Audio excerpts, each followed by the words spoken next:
Hi, this is Dario. Welcome back to my channel, Motley Reads. My subscribers probably noticed that I've been away for a while. I have not been publishing any videos on my channel. Was basically closed for some period.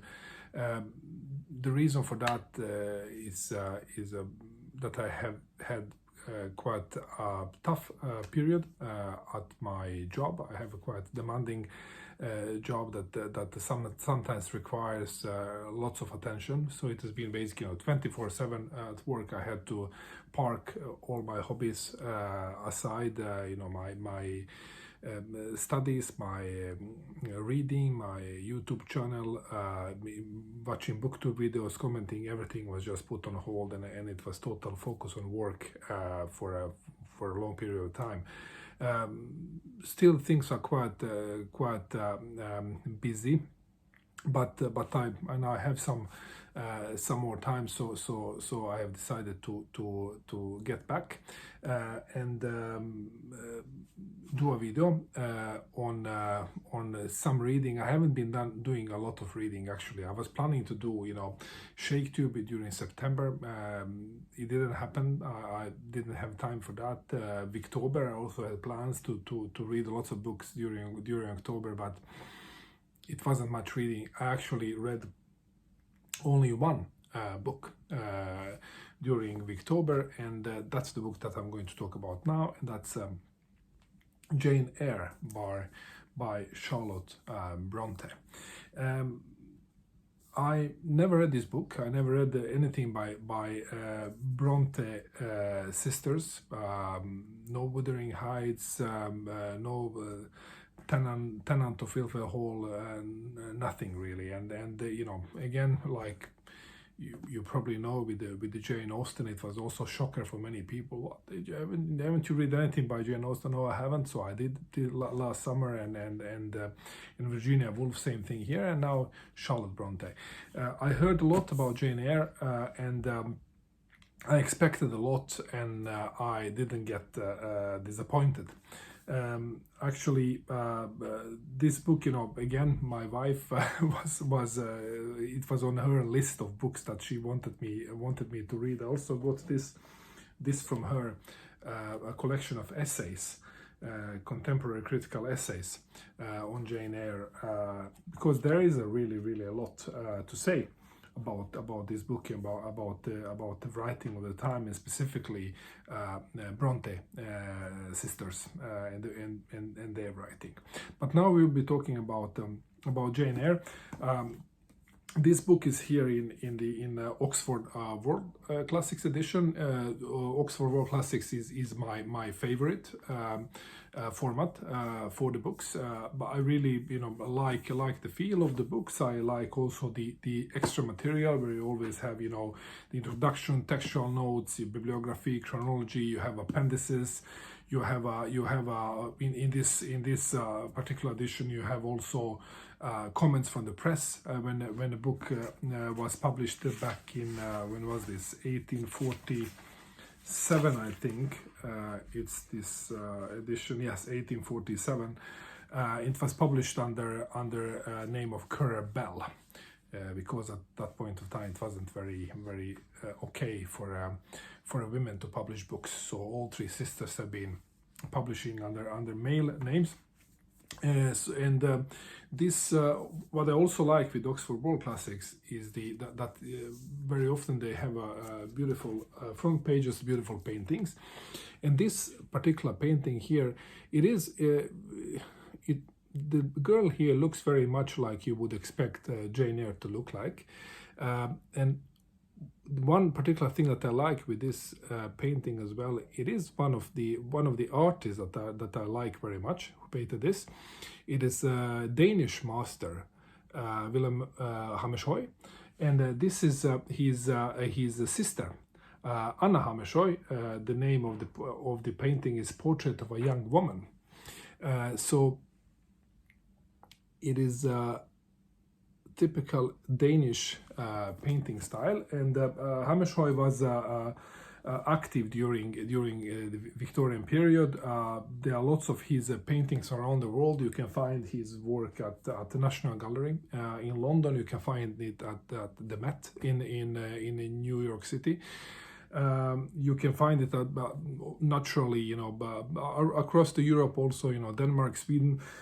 Here is one of the paintings that he has, one of his paintings that are in a national museum in Stockholm.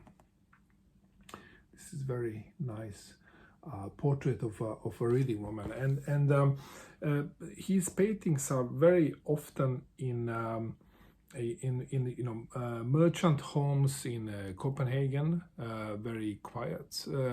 It is interior paintings, very often women, alone women, painted from a side or from a back, in a very melancholic and quiet setting, and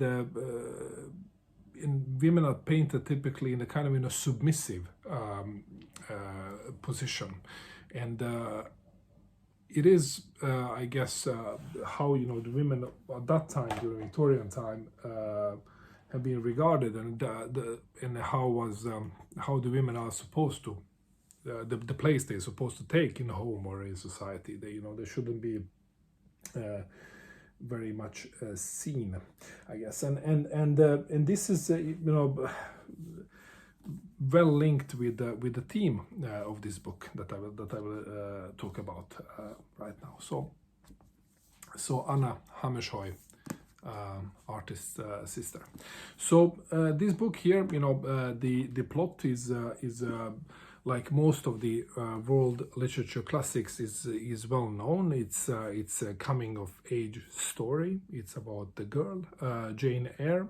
She was brought up as an orphan in a rich household from the beginning up until age of 10, in a household of her aunt, after her parents have died, and her uncle died. This mean aunt brought her up. The aunt sent her then to girls' school in Lowood. Terrible place, where she stayed over some years and became a teacher there, and after that she left the house and the school and became a governess, and then the rest of the book is really a story about her life, and it is really a great love story. A love story about love affair between her and Mr. Rochester, one of these romantic heroes of Victorian writing, Mr. Rochester. So this this is the plot of the book. Lots of things are happening here. For those of you that haven't read the book, I don't want to come with the spoilers, but I can tell you, lots of things are happening. It is not boring for a second. There are lots of the development of story, twists and turns. Stories moving forward with a constant pace. All the time. The writing in his book is a first person writing, which makes the story very alive and very accessible already from the first sentence. It is the writing is very clear and very modern. You get really surprised with how accessible language is. There is not very much that has this old feeling. It is like it is written today. It is written in several different styles throughout the book. There is a lot of dialogue here, and there are these descriptive passages. There is reasoning passages. There are deep thoughts. They are just short, matter-of-factly descriptions. So she shifts writing style quite a lot. there are lots of scenes where she's commenting on the features of Victorian society. I will get back to some particular perspectives there, and there are lots of sections where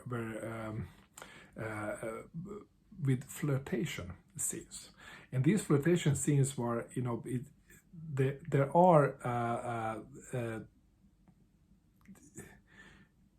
very how to say, you know, they're very special. You're just it is very intense flirtation that you really wouldn't expect, you know, from a novel that is written by a woman during Victorian age.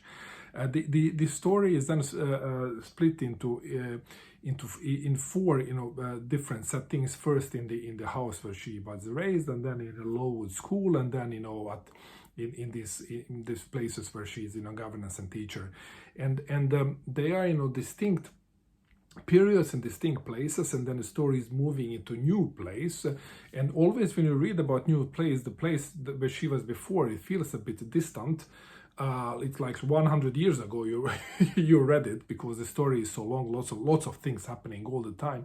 But she's always, you know, linking back to the events and to the people from the earlier parts of the story, and sometimes, you know, she's moving her back into that setting. So story, although, you know, being very long and set into these different very specific compartments, they are closely interlinked. So the writing is very well executed. Characters in the story, obviously, you know, Jane Eyre is the main character here, and she is an extremely brave and intelligent lady. She's very young. She's, you know, 18, 19 years old during most of the story. She comes across as a very serious person, and we are following, you know, her thoughts and her, you know, and it's the first person that this is her story. You get very close to the character, and you get to know her very well. Another character, you know, is Mr. Rochester. Mr. Rochester is, you know, 20 years her senior. So this, you know, love story between, you know, 18-year-old girl and the much older man, you know, for today it would be seen as a you know, perhaps even inappropriate, but as I understand it, at that time it was, you know, kind of a normal state of things. And Mr. Rochester is a very powerful character, very strong male character. You know, this rich guy with you know, with a very strong social standing, that is at the same time passionately in love with Jane here. So he is portrayed as a very positive character, although, you know, some negative character traits are evident here, and you know, you still you know, like him continuously throughout the book. But there is a person that, you know, also is quite likable, but, you know, for some reason I'm not very fond of the person. It's this young pastor, St. John Rivers, who is also, you know, very nice, very good person, but he is a bit too much in his, I wouldn't say spirituality, but in his, you know, formal execution of his religious duties. Him being a pastor, and, you know, I'm not really sure how he's supposed to be portrayed here. You know, Charlotte Brontë, she grew up in a family. Her father was a clergyman. He was a pastor, was responsible for a parish throughout, you know, her whole life, and then she herself got married with a clergyman. But portrait of a St. John Rivers is a bit problematic. It feels like she takes very far. He's at sometimes what you feel as a religious fanatism. You could see it, but maybe somebody would see it as admirable devotion to his call as a clergyman, as a missionary. And but it would be really interesting to see how a practicing Christian is reading this novel and seeing St. John Rivers as a positive or negative / annoying character. I thought that would be really interesting to see somebody commenting on that.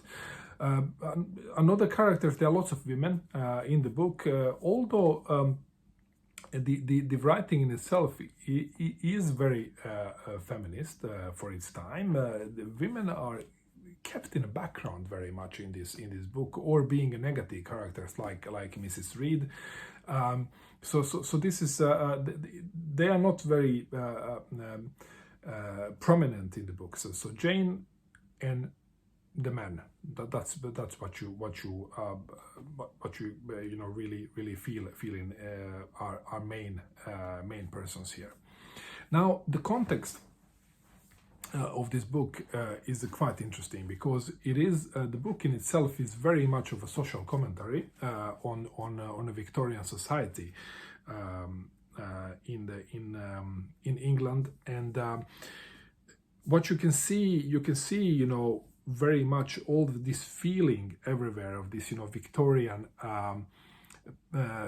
piety and restraint. In her descriptions of a way of living, and how very often she returns back to kind of a implicit critique of religious practices and the societal control of clergy. You can also see quite I don't know if you would say critique, but it is definitely a feature of a class society in England of that time. How the deep divide between different classes in the society is, how people are living different lives. How rich people are kind of on a pedestal, and the rest is below. But even if they are below, they are very stratified in different groups. Who is servant, who is a teacher, who is governess, who is a peasant, and there is deep divide between classes. There is no social mobility between the layers, and the only way to advance is basically through inheritance. So if you all of a sudden become heir or heiress, you will get elevated in society, but there is nothing you can do to get elevated. It's just kind of somebody else can elevate you through letting you inherit, and it is quite evident when you read it here. However, it is a bit difficult to interpret whether she is truly a critic of that, or just a kind of matter of factly statement that okay, how things are. The novel is very often regarded as being proto-feminist work, and you can clearly see it. She's Jane Eyre is very brave young woman. Many of the things she's saying and she's doing, it is like you would read in the current